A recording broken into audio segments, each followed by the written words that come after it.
অনেকদিন পর আবির গ্রামে ফিরেছে। শহরে পড়াশোনার জন্য সেখানে তাকে থাকতে হয়, তাই মাসের পর মাস আর বাড়িতে আসা হয় না। কিছুদিন আগে বন্যায় গ্রাম ডুবে গিয়েছিল, তাই বাড়ি ফেরাও সম্ভব হয়নি। এখন বন্যার পানি নেমে গেছে, গ্রাম আবার আগের মতো স্বাভাবিক। সেদিন ট্রেন দেরি করায় রাত হয়ে যায়। স্টেশন থেকে বাড়ি ফিরতে হলে একটা বড় পুকুর পাড়ও পেরোতে হয়। চারপাশ নিস্তব্ধ, পাশ থেকে ঝিঝি পোকার ডাক আর দূরে শিয়ালের হুক্কা হওয়া। অন্ধকারে হাঁটতে হাঁটতে আবির শুনতে পেল, আবির। কেউ ডাকলো নাকি আমায়? না, এই রাতে আমায় আবার কে ডাকবে? আবির, এসো না। এবার স্পষ্ট একটা মেয়েলি কণ্ঠ। আবির পুকুর ঘাটে তাকিয়ে দেখলো পুকুর ঘাটে একটা মেয়ে বসে আছে। অন্ধকারে মুখ পরিষ্কার দেখা যায় না, সাদা কাপড় পরা, চুলগুলো ছড়ানো। আবির সাহস করে বলে, কে ওখানে? এই রাতে এখানে কি করছো? আমাকে চিনতে পারছো না আবির? আমি তো তোমার অপেক্ষায় আছি। এসো, এদিকে এসো। কিন্তু কে তুমি? ঠিক তখনই দূর থেকে একটা হেরিকেনের আলো দেখা গেল। আবিরের বাবা হাতে হেরিকেন নিয়ে পুকুরের দিকে এগিয়ে আসছে। ইরে আবির, বাবা তুই এখানে দাঁড়িয়ে আছিস কেন? হ্যাঁ বাবা, তুমি এখানে কেন আসলে? তুই নাকি দুপুরে ট্রেনে আসবি, তা এত দেরি করলি কেন? তোর মা তোকে নিয়ে অনেক চিন্তা করছে, এজন্যই তোকে একটু এগিয়ে নিতে আসলুম। তা চল তো বাবা, ঘরে চল। হ্যাঁ যাচ্ছি। দেখো না বাবা, এখানে কেউ আছে? আরে না, কেউ নেই ওইদিকে। আয় তো তুই, আর কেই বা থাকবে? ওসব তেমন কিছু না, কুকুর বা শিয়ালের ডাক হয়তো।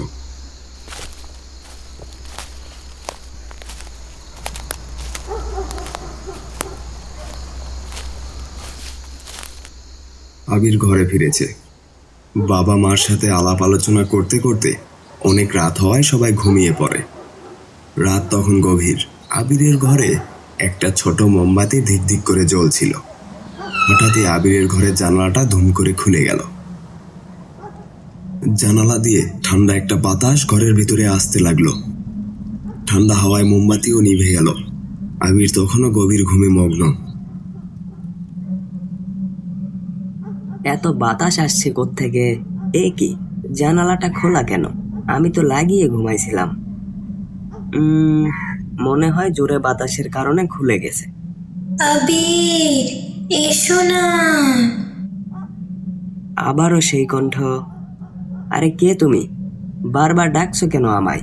তুমি কি কোনো বিপদে পড়েছো? আবির, এসো, আমার সাথে এসো।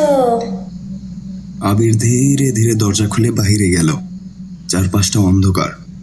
মেয়েটি ডাকতে ডাকতে বড় পুকুরের দিকে যাচ্ছে। আবির বাহিরে যেতে না যেতেই আবিরের মা পেছন থেকে তাকে ডাক দেয়। আবির, তুই এত রাতে এখানে কেন? কিছু হয়েছে বাবা? মা দেখো না, কেউ একজন আমাকে ডাকছে। এত রাতে কে তোকে ডাকবে? অনেকদিন পর গ্রামে এসেছিস, তাই হয়তো স্বপ্ন দেখছিস। ঘরে আয়। না মা, কেউ ডাকছে আমায়। কেউ ডাকলে তো এখানেই থাকতো, তাই না? কোথায়? চারপাশে তো কাউকে দেখতে পারছি না। তোর মনের ভুল বাবা, ঘরে আয় তাড়াতাড়ি।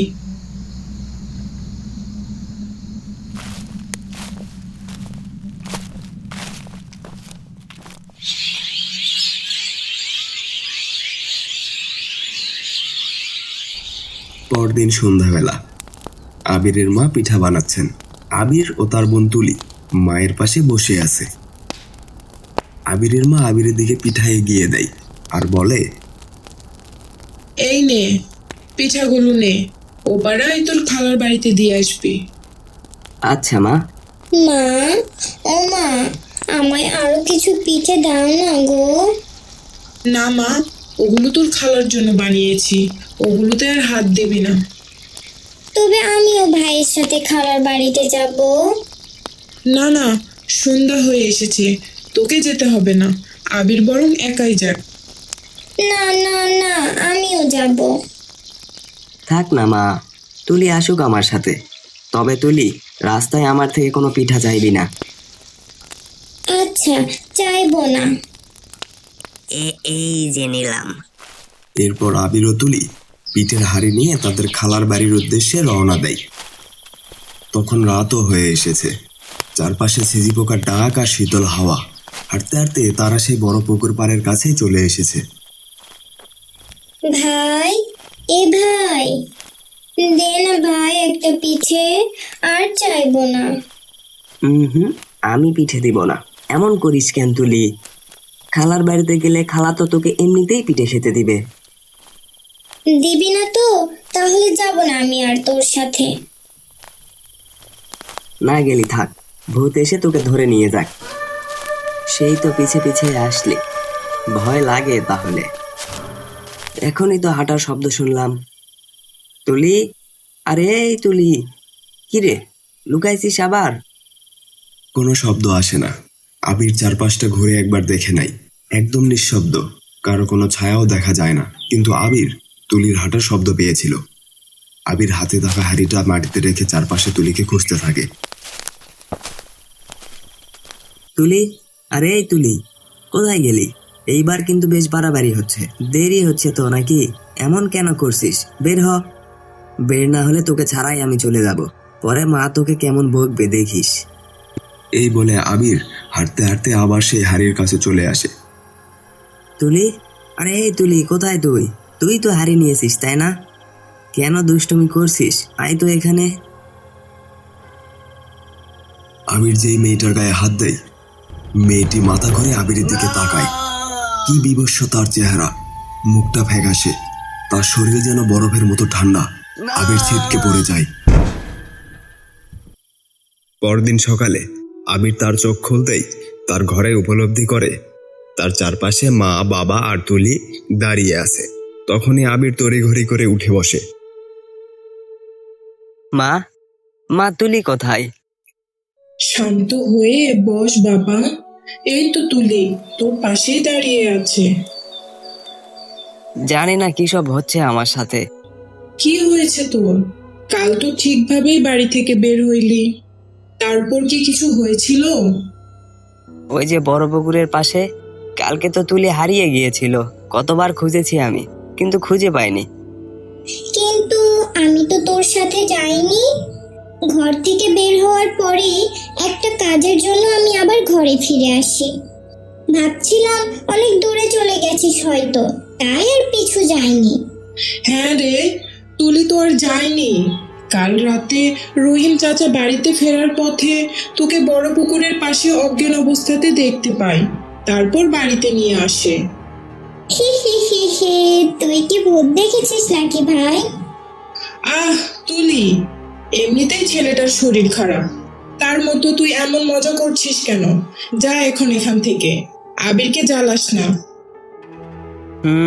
কাল যদি তুলি আমার সাথে না যায়, তাহলে আমার থেকে পিঠে চাইলো কে? আর আমার পিঠের হাড়ি বা কি হলো? কিছুই তো বুঝতে পারছি না। তারপর আবার আমার নাম ধরে ডাকা, এসব তো আর মিথ্যে নয়। বাবা মা হয়তো ভাবছে আমি স্বপ্ন দেখেছি, কিন্তু না, এসব তো স্বপ্ন নয়, সবকিছুই তো সত্য। আবির আনমনে জানালার পাশে দাঁড়িয়ে আছে। সেদিনের পর থেকে ছেলেটা একদম চুপচাপ হয়ে গেছে। শরীরের রংটাও ফ্যাকাশে হয়ে যাচ্ছে, চোখের নিচে কালি পড়েছে। দেখে মনে হচ্ছে কতদিন ঘুমায়নি। ভাই, কি রে, কার সাথে এমন বিড়বিড় করছিস? চল আমার সাথে ও ঘরে। আবির চমকে ওঠে, তুলির দিকে তাকিয়ে হাত ছাড়িয়ে নেয়। কিছুটা বিরক্তি নিয়ে জানলার দিকে তাকিয়ে আবার বলে, যা এখন এখান থেকে, আমাকে একা থাকতে দে। আর এইভাবে হুটহাট করে আমার কাছে আসবি না। যা বাবা, কি এমন করলাম? এমন করছিস কেন আমার সাথে? বারান্দায় হেরিকিনের আলোতে তুলির মা আর বাবা বসে আছে। বেশ রাতও হয়েছে, চারপাশটা একদম ঘুটঘুটে অন্ধকার। তুলি ঘর থেকে বের হয়ে বারান্দায় এসে মায়ের কাছে বসে পড়ে। মা, ভাই না আর আগের মতো নেই। কেন রে, আবির আবার তোকে কি করলো? ভাই আমায় আর সহ্য করতে পারে না মা। আগের মতো কথাও বলে না তেমন। কেমন জানি একা একা থাকে, একা একা বিড়বিড় করে। হ্যাঁ, সেটাই তো দেখছি আমিও। ছেলেটা আমার কেমন যেন হয়ে গেছে, শরীরে মনে হচ্ছে রক্ত নেই, চোখের নিচে কালি পড়ে গেছে, একা একা থাকে, কারো সাথে যেন কথা বলে। কি গো আবিরের বাবা, কি ভাবছো তুমি? আমি বলি কি, ছেলেটাকে একবার কবিরাজ দেখালে ভালো হতো না? আবার কবিরাজ কেন? শহরে থাকে, গ্রামের পরিবেশ মানিয়ে নিতে তো একটু সময় লাগবেই। কতদিন পর গ্রামে এসেছে, তাই হয়তো বা এমন লাগছে। তোমরা চিন্তা করো না তো। সেটাও কথা, কিন্তু শরীরের দিকে তাকিয়ে দেখেছো একবার, কেমন ফ্যাকাশে হয়ে গেছে। আচ্ছা, কাল তবে কবিরাজের বাড়িতে একবার যাবনি। ঠিক তখনই আবির ঘর থেকে বের হয়। সামনেই সেই মেয়েটি হাঁটছে। আবিরও তার পিছে পিছে হেঁটে যায়। আবির শুধু তাকে দেখতে পারছে, এক হাত বাড়িয়ে মেয়েটাকে ডাকতে ডাকতে তার পিছে পিছে যাচ্ছে। আবিরের এমন কাণ্ড দেখে বাবা মা আর তুলি উঠে দাঁড়ায়। কি রে আবির, কই যাচ্ছিস বাবা তুই? আবির দাঁড়া। কি গো, এভাবে দাঁড়িয়ে না থেকে যাও এক্ষুনি, দেখো ছেলেটা কই গেল এত রাতে। হ্যাঁ হ্যাঁ, যাচ্ছি আমি।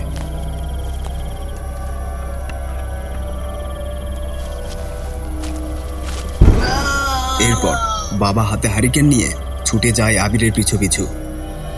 খুঁজতে খুঁজতে দেখে আবির সেই বড় পুকুরের পাশে অচেতন অবস্থায় পড়ে আছে। বাবা তড়িঘড়ি করে আবিরকে ধরে বাড়িতে নিয়ে যায়। আবিরের অবস্থা আরো খারাপ, আগের থেকে শরীর আরো বেশি ফ্যাকাশে হয়ে গেছে। আবির চোখ বন্ধ করে বিছানায় শুয়ে আছে, দেখে মনে হচ্ছে একটা কঙ্কাল। সেই রাতেই আবিরের বাবা একটা কবিরাজকে ডেকে আনে।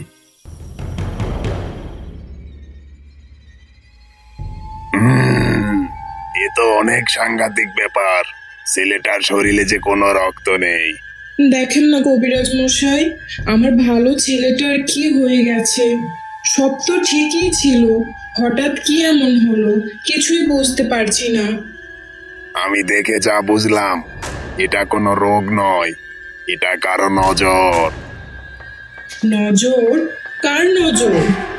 কোনো অশরীর নজর পড়েছে। দেখো না, হাত পা সব ফ্যাকাশে হয়ে গেছে, দেখে মনে হচ্ছে শরীরে প্রাণ নেই। হ্যাঁ, আবার একা একা কি সব বিড়বিড় করে, কাউকে ডাকতে ডাকতে হেঁটে যায় আবার। তোমাদের গায়ে কি কিছুদিন আগে মানুষ মরেছে, যার অল্প বয়স, বা কোনো সাবালিকা মেয়ে? গত মাসে বন্যায় তো অনেক মানুষই মারা গেছে, নাম না জানা কত মানুষ। তবে ওপাড়ায় সুজনের মেয়েও মরেছে, সাবালিকা ছিল, আবিরের সমবয়সী হবে। একসাথেই পড়তো দুজনে। গ্রামে পড়াশোনা শেষ করে আবির চলে গেল শহরে কলেজে পড়াশোনা করতে, আর মেয়েটা গ্রামে থেকে গেল। বন্যায় মাছ ধরার জন্য বেরিয়েছিল, তারপর নাকি আর ঘরে ফিরেনি। কিছুদিন পর তার লাশ পানিতে ভেসে আসে। আহারে বেচারা, মেয়েটা অচিরে মরায় সবার অনেক খারাপ লেগেছিল। তবে এই কারণে এত কিছু। কি কারণ গো কবিরাজ মশাই, কি হয়েছে আমার ছেলেটার?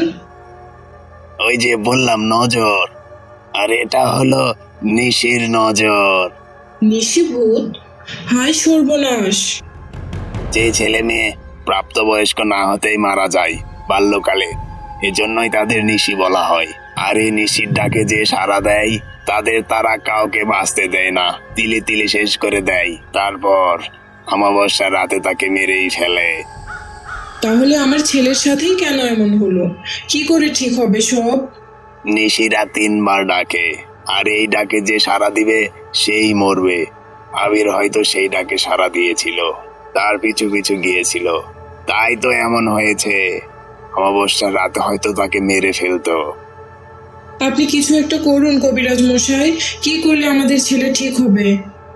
আমি একটা মন্ত্রগত সুতা আবিরের হাতে পরে দিলাম। এটা যেন আজকে রাতে না খোলে, আর আজ রাতে যেন বাহিরে না যায় আবির। সে কিন্তু আজকেও ডাকবে, আবিরকে নিতে আসবে, কিন্তু আবির যেন কোনোভাবেই ঘর থেকে না বের হয়। আচ্ছা, তাই হবে। আজকে আমরা সবাই আবিরকে দেখে রাখবো। কিছুদিন এভাবেই কেটে যায়। সেই ভয়ঙ্কর রাতের পর আবিরকে তার বাবা তার খালার বাড়িতে রেখে এসেছে। গ্রামের বাড়িটা যেন আগের মতো নেই। বাড়িতে এক অদ্ভুত নিস্তব্ধতা। সন্ধ্যা নেমেছে, আকাশেও কালো মেঘ। রান্নাঘরের মাটির চুলায় ভাতের হাঁড়িতে ভাত ফুটছে। আবিরের মা, বাবা আর তুলি একসাথে খেতে বসেছে। কি গো, টুম্পার সাথে তোমার কথা হয়েছে? হ্যাঁ হয়েছে। ও বলল আবির এখন একটু ভালো আছে, তবে মাঝে মধ্যে ঘুমের সময় নাকি চমকে ওঠে। ঠিক টাইমে কবিরাজ না আনলে আজকে আমার ছেলেটাকে আর বাঁচানো যেত না। কবিরাজ বলল ব্যাপারটা তো এত সহজ ছিল না। যে শক্তি ওর পেছনে লেগেছিল সেটা অনেক শক্তিশালী। যাকে ধরবে তাকে সাথে নিয়েই যাবে। মা, চলো না খালার বাসায়, ভাইকে একবার দেখে আসি। না রে মা, এখন নয়, আর কিছুদিন পর। আরো কিছুদিন পর আমরা ওকে দেখতে যাব। কবিরাজ স্পষ্ট বলেছে 1 মাস কেউ বাড়ি ছেড়ে বাইরে যাবে না। আর সন্ধ্যা নামার পর দরজা জানলা সব বন্ধ থাকবে। আচ্ছা, এই নিশিভূত কি মা? এই চুপ চুপ চুপ কর তুলি, এইসবের নাম আর তোকে মুখে নিতে হবে না। নিশিভূতের ডাকে আসতে হবে। হ্যালো ফ্রেন্ডস, আমাদের চ্যানেলের কেমন কার্টুন আপনাদের পছন্দ অবশ্যই তা কমেন্টে জানাবেন। আর আমাদের চ্যানেলে নতুন হয়ে থাকলে চ্যানেলটি সাবস্ক্রাইব করে পাশে থাকা বেল আইকনটি ক্লিক করে রাখবেন, যেন আপনার বলা পছন্দের গল্পটি আমরা পরবর্তী কার্টুনে দেখাতে পারি।